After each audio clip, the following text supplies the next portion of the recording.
My friends, it is a joy to be with you in this moment of quiet reflection. And before we move into the deeper principles of our work, I want to speak directly to that place within you that has endured, that has persisted, that has continued to turn toward the light even when the light seemed far away. For many of you, there have been long seasons when the outer world did not respond to your prayers, when the inner cavity of your being felt empty, when the presence you sought seemed silent. Yet even in that silence, you remained faithful. You continued to seek God, to listen for that still small voice, to lean inward when nothing in the outer sense supported your faith. I would ask you now to pause and recognize the sacredness of that perseverance. For the truth is this: faithfulness in the dark is never wasted. What appears to be delay, what feels like abandonment, is often the very preparation of consciousness required for the experience of grace. We might imagine that God rewards us for holding on, but you see, grace is not a reward. Grace does not appear because of human effort. Grace becomes visible only when effort quietly, gently falls away. So when you look back at those seasons of difficulty, do not think of them as failures or barren passages. Think of them instead as the dissolving of the old self, the self that believed it must accomplish harmony through personal power. In those hours when your prayers seemed unanswered, something profound was taking place. The human sense of "I can do it, I must do it, I must make it happen," was being worn away, not by punishment, but by love. The darkness did not come to defeat you. It came to hollow out the vessel so that it could receive. It came to prepare your consciousness for a life not lived through human will, but through divine activity. You have stayed faithful, not because you were strong, but because something within you knew without words that God is. And now we stand together at the threshold of a higher realization, that the God for whom you waited was never absent, that the grace you longed for was never withheld, and that the transformation you desired begins not with effort but with recognition. Today we begin the journey of learning how to live, not by striving, not by pleading, not by the anxiety of personal responsibility, but by the quiet, effortless flow of grace. And the first step is simply to acknowledge the beauty of your endurance, for it has brought you to this place where the inner ear can begin to hear, and the inner eye can begin to see. Now, let us turn our attention to a very subtle but deeply rooted belief that operates in nearly every sincere seeker. It is a belief so ingrained, so automatic, that most are not even aware they carry it. And yet it forms the central barrier to experiencing the freedom and harmony of the spiritual life. It is the belief that everything depends upon you, your effort, your discipline, your endurance, your prayers, your strength, your capacity to solve, to overcome, to achieve. This belief is not merely incorrect. It is the source of nearly all spiritual frustration. If you examine your inner reactions during difficult times, you will notice this belief whispering through your mind: "I must find the answer. I must push a little harder. I must pray in a stronger way. I must keep God's attention. I must figure out what to do next." And you see, the very moment you accept that mental burden, you become separated, not in truth, for separation is impossible, but in your sense of relationship to God. In that instant, God becomes something external, to be reached, persuaded, or activated. And you become the one responsible for initiating divine activity. But I say to you, this is the great illusion. The activity of God does not begin because of your effort, and it does not cease because of your weakness. The harmony of spirit does not depend upon the strength of the individual. Divine intelligence is not waiting for your command. It is functioning eternally, universally, impartially, And your task is never to set God into motion, but to recognize the motion already present. You see, the belief that I must do something to make spiritual truth effective is the essence of personal sense. It is the conviction that I, as a separate being, must accomplish spiritual good. And this is the very root of struggle. As long as you believe you are the one who must achieve harmony, healing, supply, you cannot help but feel anxious, because deep within you know you have no such power. And so life becomes a cycle of effort, followed by disappointment, followed by intensified effort, until eventually consciousness becomes weary. This is not a failure. This is grace in disguise. For when personal effort reaches its limit, something within you finally becomes still enough to say, "Father, I cannot, but you already are." In that moment, the shift begins. What we are learning is this: the spiritual life is not lived through human will, but through divine willingness. You do not make the sun rise. You do not make the tide move. You do not animate the breath within your body. These occur through the invisible activity of life itself. And the same principle applies to everything you have been trying to fix, change, or improve. As long as you stand at the center of your efforts, attempting to manage life by your own strength, you will experience the wearying sense of carrying a burden too heavy to bear.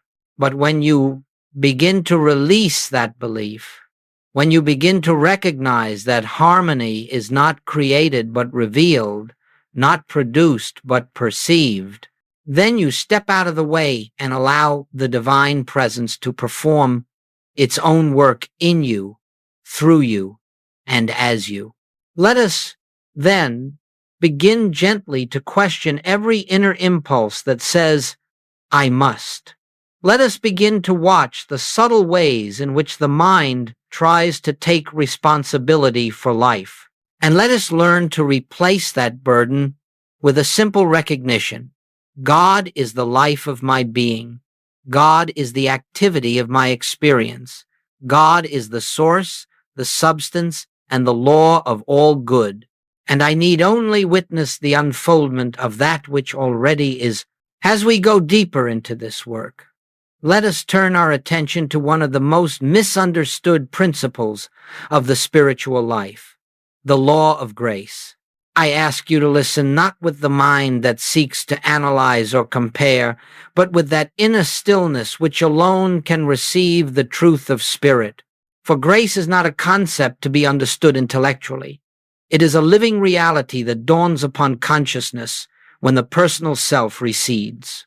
Now, many have been taught implicitly or explicitly that grace is something bestowed by God in response to human behavior, that God rewards the faithful, the obedient, the devout. That grace is some kind of divine compensation for righteous living. But my friends, that is merely a continuation of the human sense of separation, believing that God is far off, observing our conduct, and intervening based on our merit. Grace is not a reward. Grace is not something earned. Grace is not selective. Grace does not come to some and not to others. Grace is the natural activity of the divine presence, always present, always functioning, always complete, waiting only for our recognition. It is the spontaneous, effortless outpouring of God's nature. And because God is infinite, eternal, indivisible, grace is not something God gives. Grace is what God is expressing. You do not receive grace because you ask.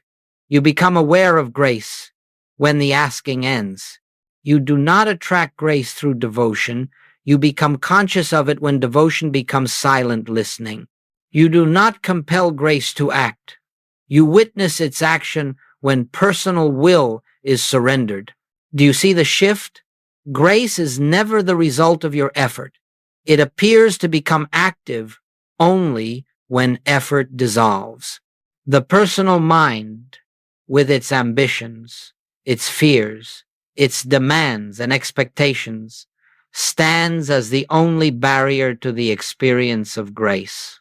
Not because grace is absent, but because grace cannot be perceived through the lens of striving. Imagine sunlight pouring through a window. The light does not begin when you open the curtain. It was shining long before. Your act merely allows you to see what has always been present.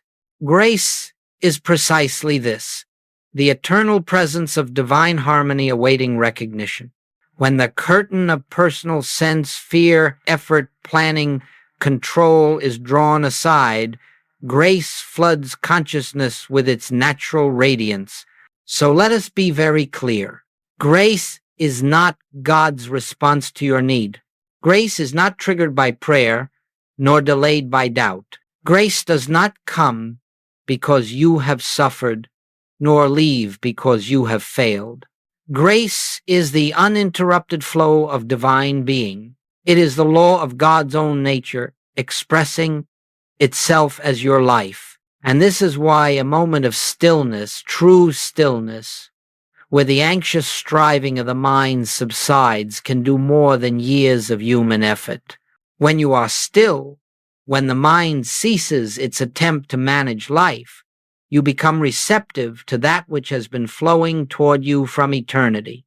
Grace is not something you attain, it is something you allow, and the beginning of allowing is simply this, the recognition that God is the only presence, the only power, the only activity in your experience. When this becomes more than an idea, when it becomes a living awareness, you will find that grace begins to reveal itself in gentle, quiet, unmistakable ways. Not as dramatic miracles, but as harmony, as rightness, as a sense of peace that does not depend on circumstance. Grace is the rhythm of God's universe. And when you cease trying to direct that rhythm, you discover it has been carrying you all along. Let us now look gently and honestly at what you have called your dark seasons, those periods of life in which the present seemed distant, prayers echoed into silence, and every effort to find spiritual clarity or relief appeared to fall upon barren ground. Many look upon these seasons as failures, as evidence of some deficiency within themselves, or as signs that God was far away. But nothing could be further from the truth. In the spiritual life, darkness is not a punishment, it is a purification. The darkness is the dissolving of the old consciousness, not the withholding of the light. And it is precisely in these seasons that something sacred is taking place beneath the surface of your awareness. You see, the human mind clings desperately to a sense of personal power, its ability to think, to plan, to fix, to create solutions, to manage outcomes. Even the most devout seeker often carries this hidden conviction. If I can pray correctly, if I can meditate deeply enough, if I can maintain the right attitude, then I will bring forth harmony. And so, spiritual practice intended to be an avenue of receptivity becomes another form of effort. But life, in its divine wisdom, does something very tender. It allows the outer sense of control to crumble, not to harm you, but to free you, not to cause despair, but to soften the rigid structure of personal sense. For as long as you believe that you must accomplish spiritual good, grace cannot be recognized. As long as you stand at the center of your universe, directing your own healing, your own supply, your own destiny, you cannot perceive the invisible activity of God. So the darkness comes not as an enemy, but as a teacher, and it gently removes every illusion you have relied upon. The feeling of abandonment you experienced was not the absence of God, but the absence of your former sense of self. It was the dissolving of that part of you that believed it must hold life together through effort. And although it felt painful, it was the greatest mercy, It was the preparation of consciousness. Faithfulness in darkness is the turning point of the spiritual journey. For when you continue to trust, even when trust brings no immediate reward, when you continue to sit in silence, even when silence yields no comfort, when you continue to open your heart to God, even when God seems mute, the personal sense begins to surrender. It cannot maintain itself under those conditions. It yields. And in that yielding, a space is created. Into that space, grace flows. The surface of the mind may have felt dry, but in the depths of your being, something was opening, expanding, becoming receptive. The ego was being emptied. And the emptiness, though misunderstood by many, is the doorway to grace. For grace requires a vessel. Not a vessel filled with fear or striving or self-will, but a vessel emptied of self-sufficiency. So when you reflect on the dark places you have walked through, do not regret them. Do not imagine they delayed your spiritual progress. They advanced it. They humbled the personal sense. And humility is the soil in which spiritual awareness grows. Your faithfulness, your willingness to keep turning toward a presence you could not feel was the ripening of consciousness. You were being prepared for a life not governed by your own strength, but sustained by the infinite. And the fruit of that preparation is what we now call grace. Let us now move into one of the most transformative practices in this spiritual work, what I have called resting in the Word. And I would like you to approach this not as a technique, not as something to be performed or executed, but as a quiet posture of consciousness in which the striving self finally steps aside and allows grace to reveal itself. You see, the majority of what is called spiritual practice is still rooted in effort. Even when we speak holy words, even when we recite scripture, even when we meditate, there is often a hidden intention behind it. If I do this correctly, something will change. If I concentrate hard enough, I will receive guidance. If I affirm truth long enough, my condition will improve. But all of this is merely the personal mind trying to use spiritual truth as a tool to accomplish a personal desire. It is still the human self attempting to direct the activity of God. The moment you attempt to use truth to change a condition, you step out of truth. For truth is not a hammer to break circumstances, nor a rope to pull blessings down from heaven. Truth exists to be recognized, not manipulated. It reveals what already is. It does not create what is not. Resting in the Word is the gentle shift from using truth to abiding in truth. When you take a statement such as "I and the Father are one," you do not repeat it endlessly in an attempt to make it true. You do not cling to it like a lifeline. You do not try to force your mind to believe it. Instead, you sit quietly, not demanding, not expecting, not striving to simply be with the truth, until your inner ear hears something deeper than the words. You let the statement settle into your consciousness like a feather floating onto still water. You do not disturb it, you simply rest in it. And as you rest, something remarkable begins to occur. The truth reveals itself from within. It ceases to be a phrase and becomes a living awareness, a presence, a certainty, a recognition, not produced by your mind, but arising from the depth of your being. This is grace in action. It comes not because you earned it, not because you practiced well, not because you disciplined the mind. It comes because you have allowed the mind to be still long enough for the divine to impress itself upon your awareness. Resting in the Word is the doorway from personal effort into divine activity. It is not passive, it is receptive. It is not resignation, it is surrender.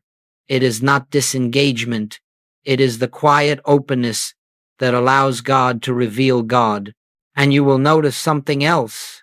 When you rest in a truth, you are not trying to fix anything. You are not addressing a problem.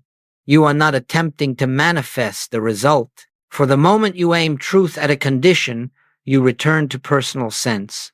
Do not use truth as a tool. Let truth be the atmosphere of your awareness. For example, if you face a health challenge, your task is not to oppose it with spiritual statements. Your task is to rest in the truth of being, to sit in the silent recognition that wholeness is the nature of God and therefore the nature of your being. You rest not to produce healing, but to become aware of what has always been true. If you face lack, do not strive to manifest supply. You rest in the truth that infinite abundance is the substance of spirit, and spirit is the essence of your life. You rest not to attract abundance, but to recognize that supply is an inner reality before it is an outer expression. Resting in the Word is the quiet turning from the outer problem to the inner truth of God's presence. And in that resting, something sacred occurs. The mind no longer interferes. The heart becomes receptive.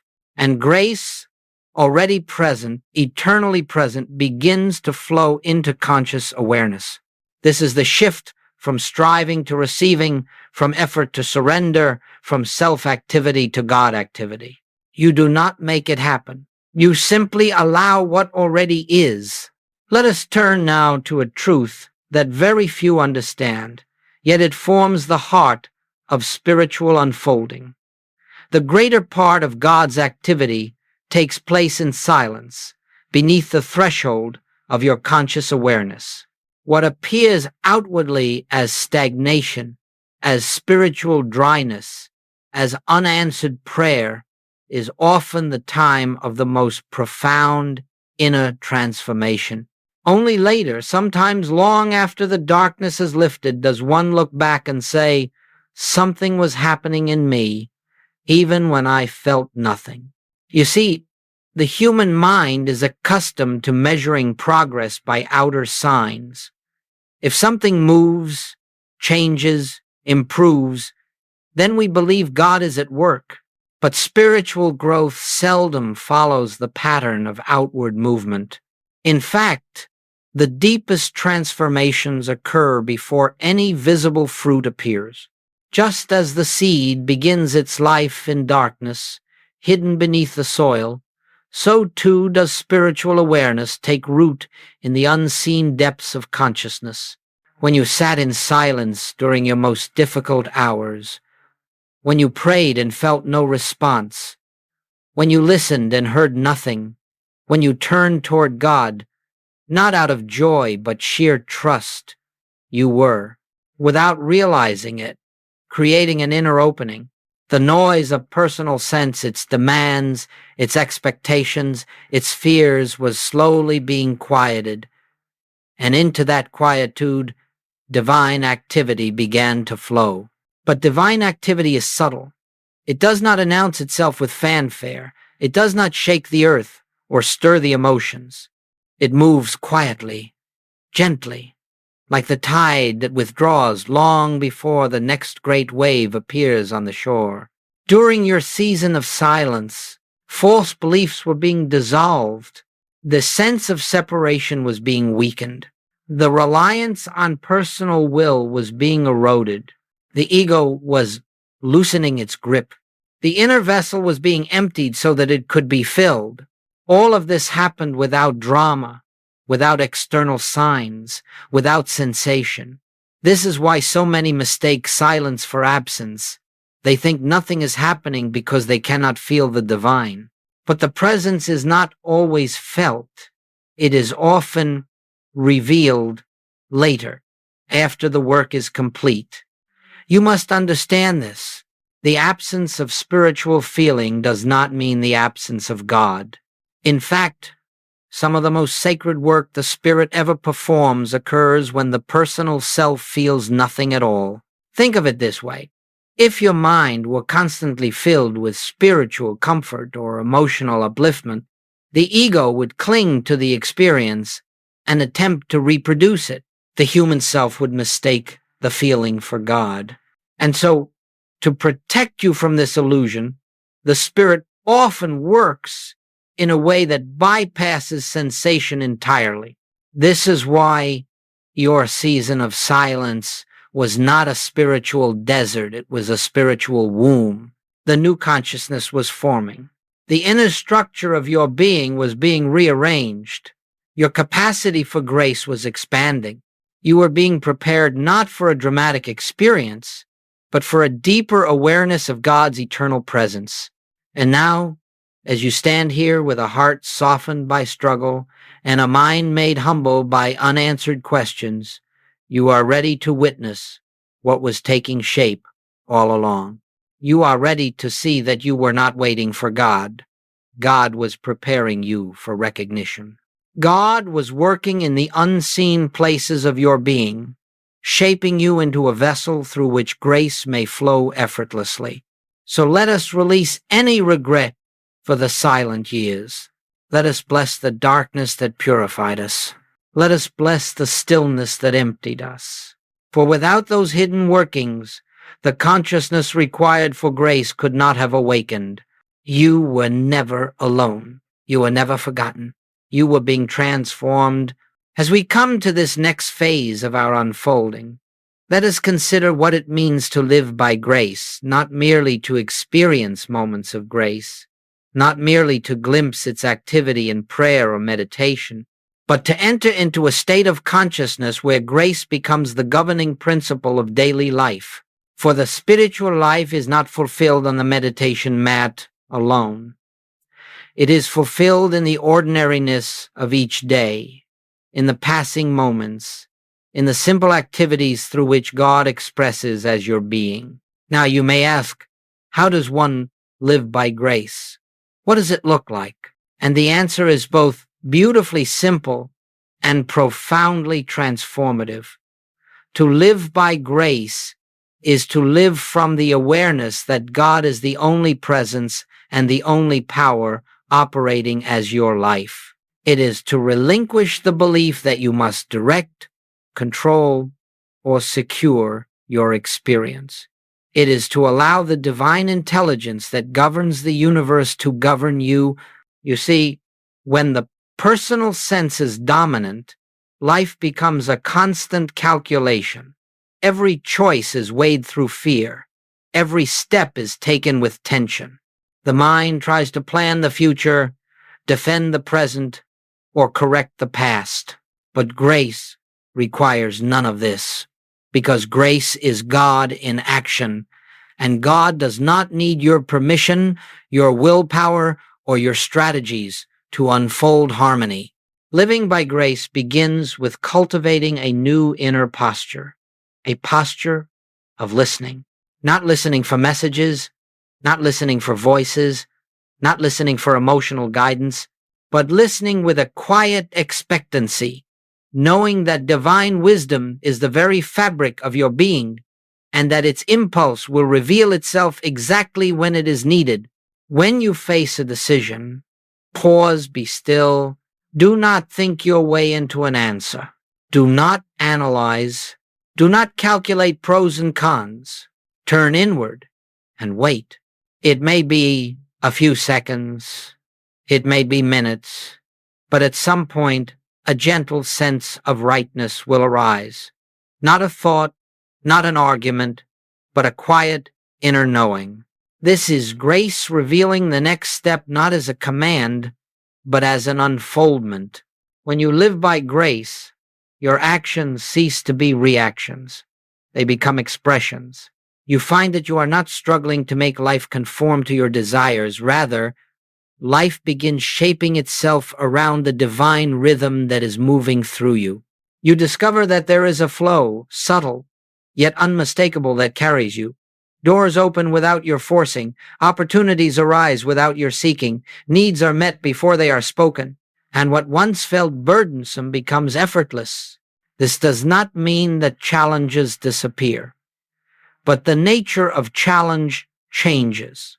Instead of approaching difficulties with fear, You approach them with an inner assurance that the divine activity is already present within the situation. You no longer say, "How will I fix this?" but, "Father, what is the truth here?" And in the silence that follows, you become aware that the truth is already functioning. Living by grace also means you cease trying to manipulate outcomes. You stop praying for specific forms of supply, healing, or relationship. You stop dictating to God how harmony must appear. Instead, you rest in the awareness that divine intelligence knows the form before you know the need. You trust the invisible more than the visible. When you live by grace, relationships become gentler because you no longer ask others to fulfill your needs. Work becomes more peaceful because you recognize that the activity of your hands and mind is the activity of God expressing itself. Finances become less frightening because you begin to understand that supply is not dependent on outer channels. It flows from an infinite source. You begin to walk through life with a quiet confidence, not the confidence of personal ability, but the confidence of divine sufficiency. You wake each morning not wondering what the day will bring, but opening yourself to the unfolding of God's plan for that day. You move from fear to trust, from effort to receptivity, from human responsibility to spiritual responsiveness. This is what it means to live by grace, to let the divine live your life for you, as you, through you, to become a transparency for the activity of God, to step aside and let the infinite reveal itself in and through your ordinary moments. And when you begin to taste this way of living, even in small measure, you will never again desire to return to a life governed by personal will, for you will know deeply, quietly, that grace is the true law of your being, and that in grace there is no strain, no fear, no lack, only the continuous, effortless outpouring of divine harmony. Now, let us gently turn our attention to the unmistakable signs that grace has begun to govern your life. These signs do not always appear as dramatic changes in circumstance. In fact, they often arise quietly, almost imperceptibly at first. But if you are attentive, not outwardly, but inwardly, you will begin to recognize the subtle fruits of inner rest. These fruits are the evidence that grace has become active in your conscious experience. The first evidence of grace is peace, not emotional peace, not the temporary relief that comes when problems subside, but a deep, abiding peace that is wholly independent of conditions. You may still be surrounded by the same circumstances, but something within you no longer reacts. A stillness forms in the center of your being, and you discover that you are not disturbed by the outer world.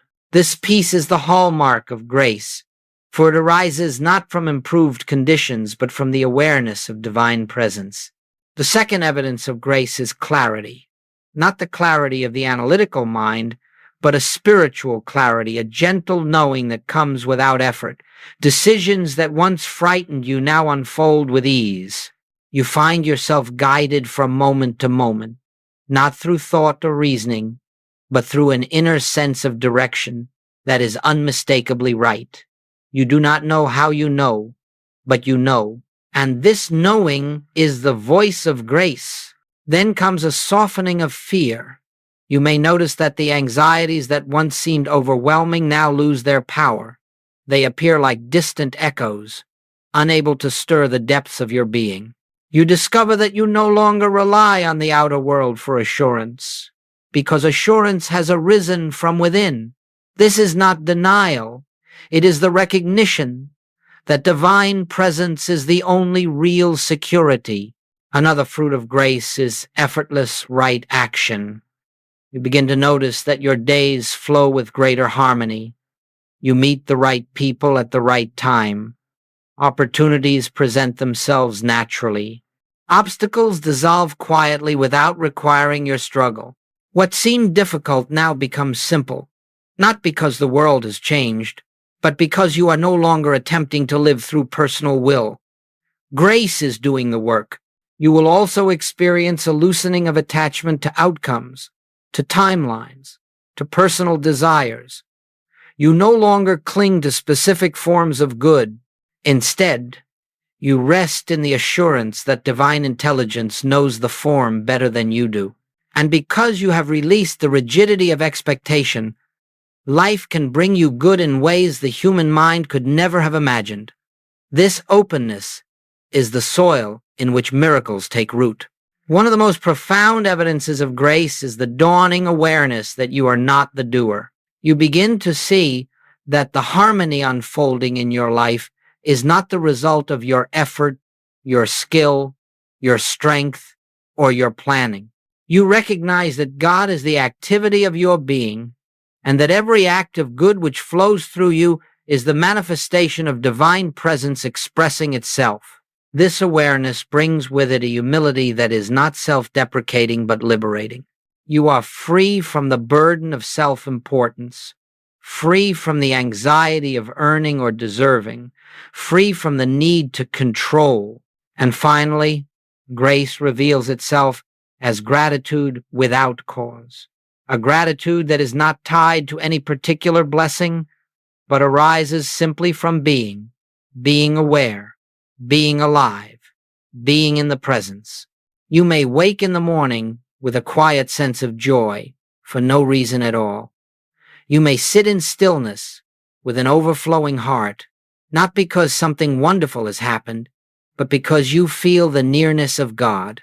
This is gratitude born of grace, and it is one of the sweetest experiences of the spiritual life.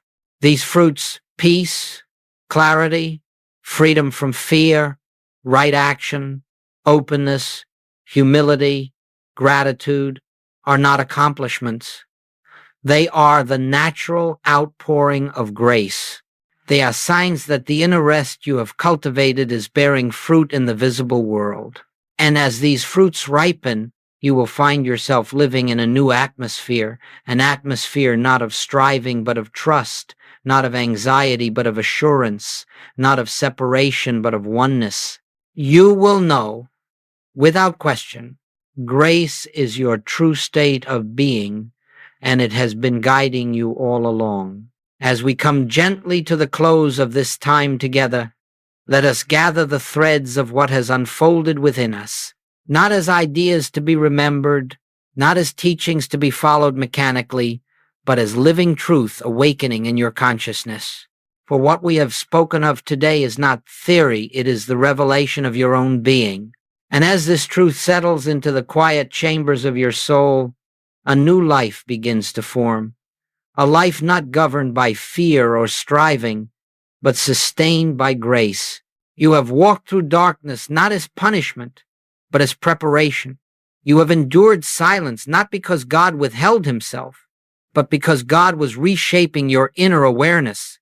And through it all, even when you felt alone, you remained faithful. Now that faithfulness bears fruit. The ground within you has been softened. The walls of personal sense have been thinned, and into that openness grace now flows without obstruction. Do not imagine that you are returning to the life you once lived. You are not.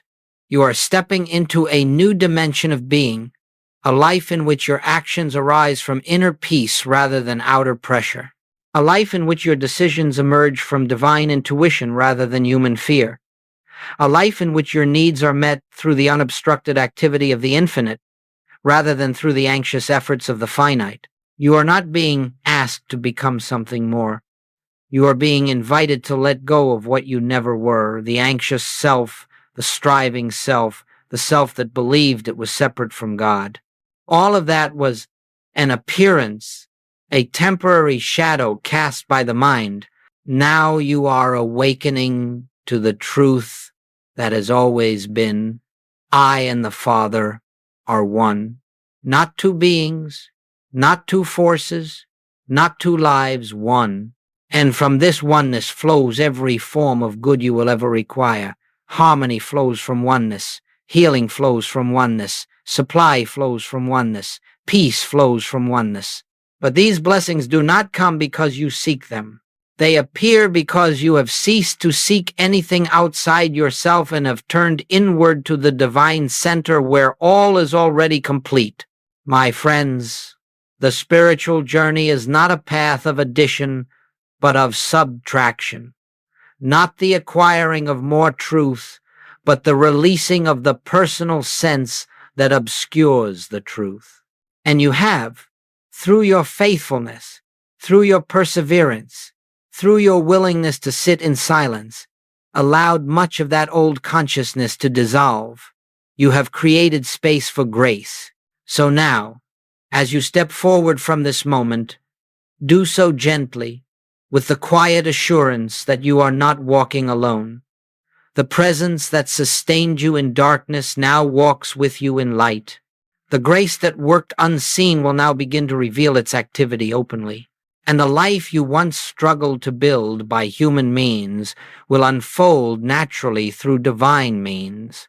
Let your heart rest in the certainty that all is well, not because the world outside has changed, but because something within you has awakened. Carry with you the awareness that God is not a distant power, but the very life that animates you. And remember always that where your effort ends, the activity of God becomes visible. You are stepping into a new rhythm now, a rhythm of ease, of peace, of inner assurance, a rhythm in which you do not strive but allow, you do not cling but release, you do not fear but trust. A rhythm in which grace becomes the melody of your daily life. Go forward, then, not with effort, but with recognition, not with striving, but with surrender, not with fear, but with the quiet knowing that the grace you sought has always been the grace that carried you. This is your new beginning. This is your new life. This is the effortless light that follows faithfulness in the dark.